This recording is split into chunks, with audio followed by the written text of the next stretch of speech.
Hello, আসসালামু আলাইকুম। সবাই কেমন আছেন? আশা করি ভালোই আছেন। মালয়েশিয়ার রাস্তাঘাটে এরকম দেখেন কেন কি গাড়ি চলে। আমাদের দেশের রাস্তা কবে এরকম হইব ওইগুলা মাঝে মাঝে চিন্তা করি। দুর্নীতি ভরা দেশ, কিভাবে আগায় যাবো দেখছেন কত উঁচু উঁচু বিল্ডিং করতেছে।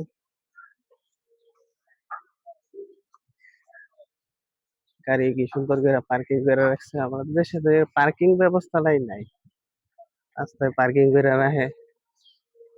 কি কমু, তো আমরা দোয়া করি আপনাদের যাতে এরকম হয়, এক সময় হয়তো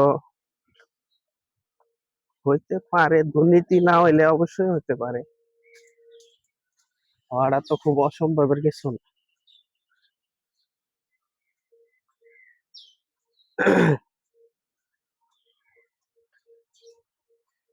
মালয়েশিয়াতে যারা আসতে চান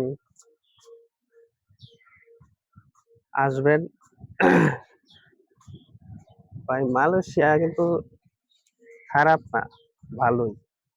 কিন্তু মেইন সমস্যা হয়েছে আমাদের বাঙালি বালা না, কিন্তু বাঙালির সমস্যা আছে। কি জন্য? তারা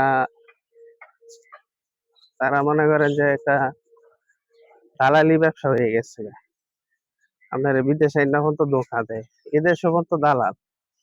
ঠিক আছে, একদিন একটা ভিডিওর মধ্যে দেখলাম মালয়েশিয়া সরকারে কইতাছে যে নেপাল থেকে লুকাইলে খরচ হয় ৩,৭০০ রিঙ্গিত, সেই জায়গায় বাংলাদেশ থেকে লুকাইলে ২৫ থেকে ২৬ হাজার রিঙ্গিত খরচ হয়।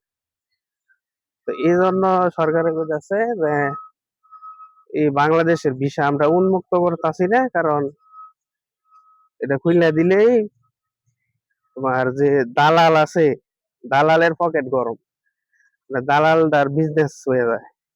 কিন্তু যে ওয়ার্কার গুলি আইয়ে তারা পরে ভুগে, মানে কাম করতে চায় না, বা অন্য জায়গায় চইলা যায়, বেতন কম, এসে নানান ইস্যু। তাই একটা লোক এত টাকা খরচ করে আইলে তো সে এর মন মানসিকতা অন্যরকম থাকবেই, কারণ ব্যাংকে ঋণ মিন করে আইয়ে মানুষ। এগুলা চিন্তা ভাবনা করে সে কইতাছে যে এর লাগি বন্ধ রাখছে আর কি, এটা মীমাংসা করতে পারে কিনা।